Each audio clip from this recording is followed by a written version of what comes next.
words. It's also come true. I became an even bigger success after I said it than I was before. And that's one reason I think it's an important way to think. It obviously works, and that's what I'm going to talk about today. What I said exactly in my first book, The Art of the Deal, is as follows. I like thinking big. I always have. To me, it's very simple. If you're going to be thinking anyway, you might as well think big. That book was a bestseller, and it's considered a business classic at this point. But I never thought those words would become bestsellers in their own right. It's an interesting point that I'm famous for two very short statements. Think big and you're fired. But let's stick to the first one for today. And I'd suggest strongly that you pay attention so that you won't have to hear the second one.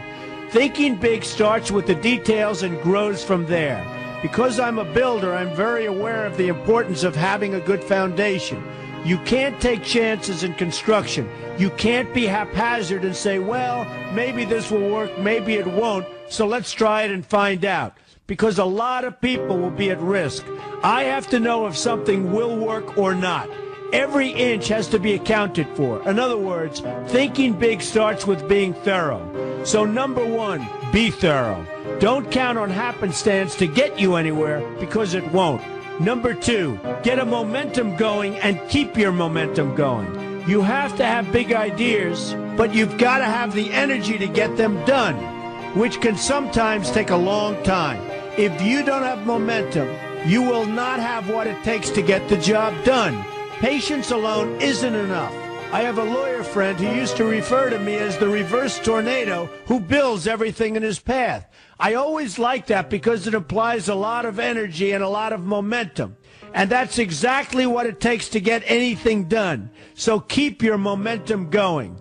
Number three, stay focused. You have to stay focused. The minute you lose focus, you will also be losing your momentum. They go together, and you will accomplish a lot more, even amazing things, if you make sure you keep these two things working together for you. I've seen very talented people literally go down the drain because they couldn't seem to keep their focus long enough to get anything done. In this day of multitasking, that can be a real challenge, but it's absolutely necessary. Ask yourself this question: what should I be thinking about right now? That simple question can restore your focus in no time at all. And your answer right now should be listening to Donald Trump. Number four, look at the solution, not the problem. This is very important if you ever want to learn to think big. And here's why. No matter what you do, you're bound to run into problems. It's just part of life, a part of business, a part of anything worth doing.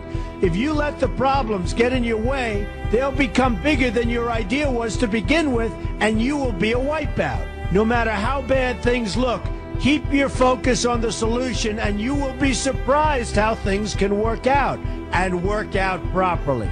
One way I do this is to ask myself when confronting a possible problem, is this a blip or is this a catastrophe? A catastrophe is something like an earthquake, a tsunami, a war, and so forth, and a blip is everything else. Right away you'll have the right perspective and your equilibrium will be restored. So keep your focus on the solution. Number five, see opportunity for what it is, an opportunity. For example, why are you listening to me today? Curiosity? You like me? You don't like me? You want to learn? You have nothing else to do? You want to hear me tell you you're fired? I hope not. But whatever your reasons might be, they brought you to a good place to get involved and to learn. And that's an opportunity right there. People think that because I'm rich and famous that I know everything. I know a lot. But one thing I know is that I don't know everything. So I ask myself this question every day. What can I learn today that I didn't know before?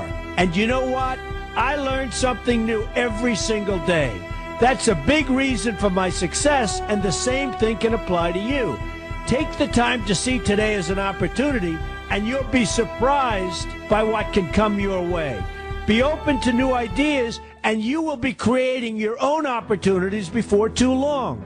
Number six, know everything you can about what you're doing. That's a good way to cover your bases. Another good way is to read the book Robert Kiyosaki and I have written together, Why We Want You to Be Rich. It's about covering your bases and knowing what's going on.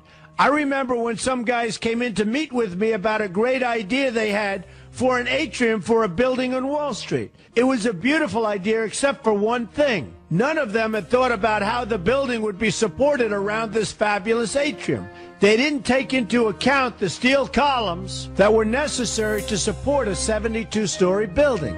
A very big and embarrassing oversight that could have been avoided if they'd taken the time to think about what they were doing.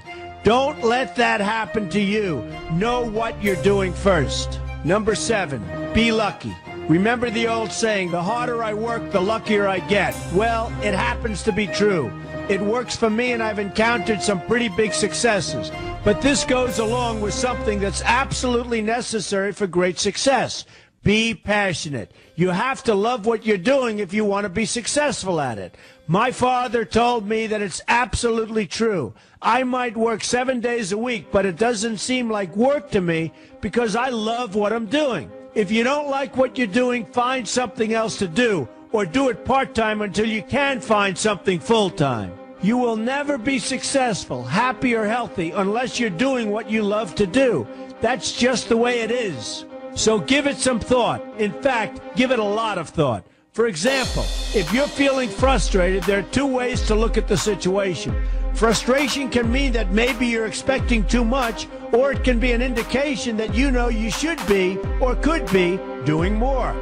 Use frustration as a motivator. Use it to get where you want to go instead of staying where you don't want to be. But above all, be passionate. That's the fast track to success, no matter what your interests are. Number 8, see yourself as victorious. That can zap negativity immediately and put a positive spin on problems. I've gotten to the point where I see problems as challenges that I'll enjoy meeting and dealing with. My point here is that no matter what you do, you will encounter problems. Why not see them as challenges instead and know that you are more capable of dealing with them? That's positive thinking with a realistic slant. When I go into negotiations, I keep an open mind to what may happen. But I can tell you that there's already a done deal attitude on my part. I've already thought the process through to the extent that I know everything will be better off if they agree with what I've come up with because I've taken both sides into account. I enter the situation with a victorious attitude, and I've had enough victories to know that this attitude works. Use it. Number 9, be smart. Know that you have something unique to offer because you do use the tools that are provided for you and remain open to new ideas. That's being smart. That's also where innovation comes from. Being smart means you know how to use what you've got. That doesn't mean there's nothing left to learn, but it means that you will have the ability to learn and move forward with success. And success is very important. Success is what you want. Just be successful. Believe me, you'll be happier. I know people who have had very few real advantages in life, and yet they've managed to become giant successes.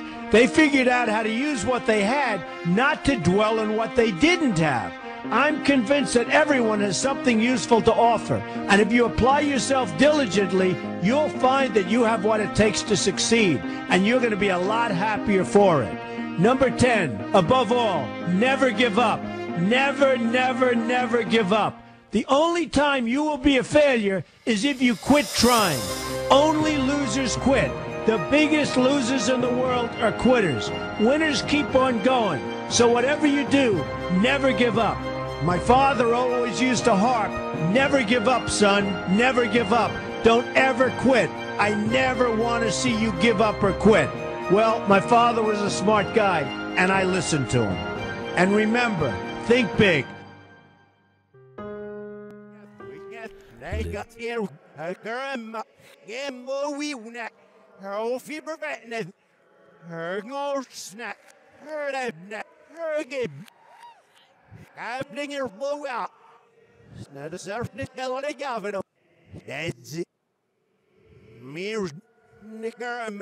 La neodie boak, else is scared resolve now.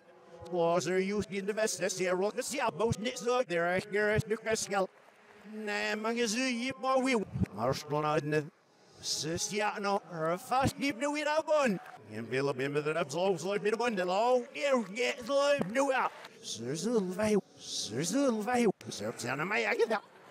Mij als gaat op worst. Mister, Sian, dat nooit maar de simba. Maar ik net, en am nieuw. Ja, nieuw.